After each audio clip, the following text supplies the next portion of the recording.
Proclamation sur les déserts de la mer. Comme l'ouragan qui traverse le Negev, quelqu'un vient du désert, d'un pays terrible. J'ai reçu une sinistre vision.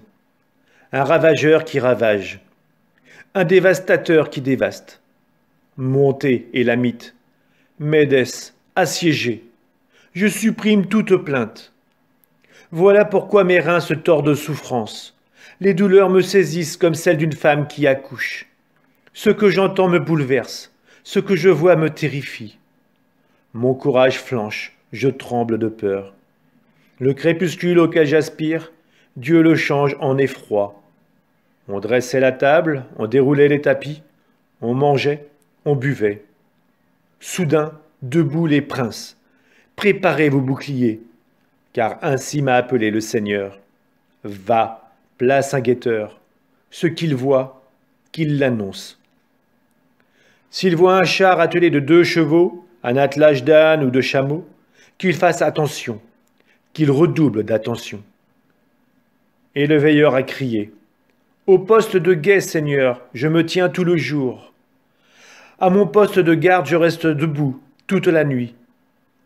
Voici ce qui vient. Sur un char attelé de 2 chevaux, un homme qui parle et dit, « Elle est tombée, Babylone, elle est tombée, et toutes les statues de ses dieux gisent par terre, brisées. À vous, fils de mon peuple, qui êtes battus comme les grains de mon air, ce que j'ai entendu de la part du Seigneur de l'univers, Dieu d'Israël, je vous l'annonce. Proclamation sur Douma. Une voix me dit de Séhir, « Veilleur, où en est la nuit? Veilleur, où donc en est la nuit ?» Le veilleur répond, « Le matin vient, et puis encore la nuit. Si vous voulez des nouvelles, interrogez, revenez. » Proclamation en Arabie. Dans les broussailles en Arabie, vous passerez la nuit, caravaniers de Dédan. Habitants du pays de Théma, allez à la rencontre de l'assoiffé. Portez-lui de l'eau. Accueillez le fugitif avec du pain. Car ils ont fui devant les épées, devant l'épée mise à nu, devant l'arc tendu, devant l'âpreté du combat. Ainsi m'a parlé le Seigneur. Encore une année, jour pour jour, et toute la gloire de Kédar sera détruite. Des archers de Kédar nombreux et vaillants, il ne restera presque rien.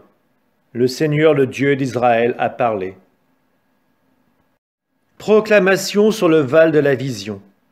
Ville de Jérusalem, qu'as-tu donc à monter tout entière sur les terrasses?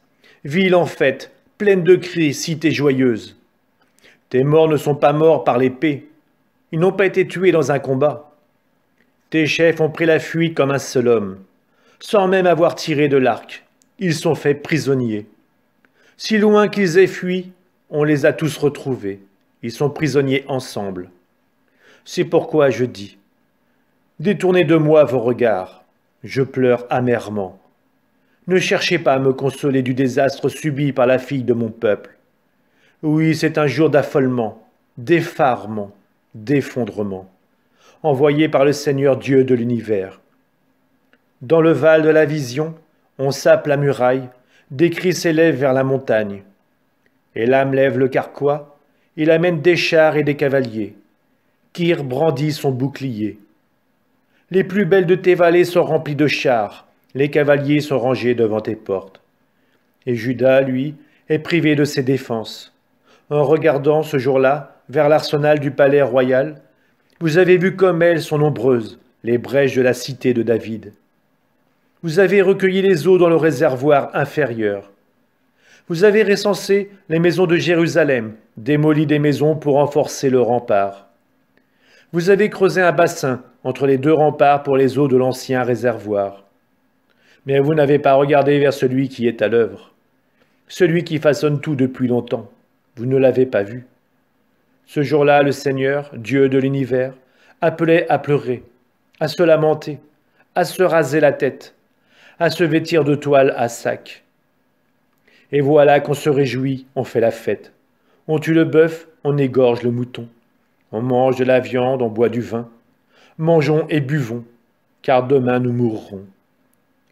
Mais le Seigneur de l'univers m'a fait entendre cette révélation. J'en fais serment.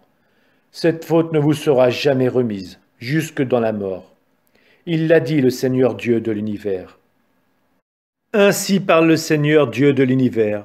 Va trouver ce ministre, Shebna, le maître du palais, et dis-lui: Ici, quel est ton bien? Qui sont les tiens ici, pour t'y faire creuser un tombeau?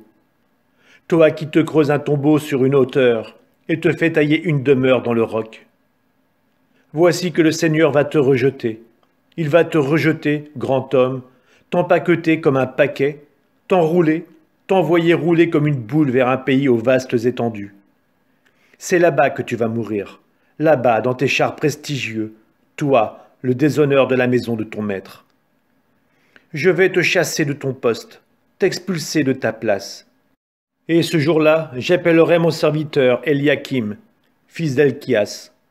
Je le revêtirai de ta tunique, je le ceindrai de ton écharpe, je lui remettrai tes pouvoirs. Il sera un père pour les habitants de Jérusalem et pour la maison de Juda. Je mettrai sur son épaule la clé de la maison de David.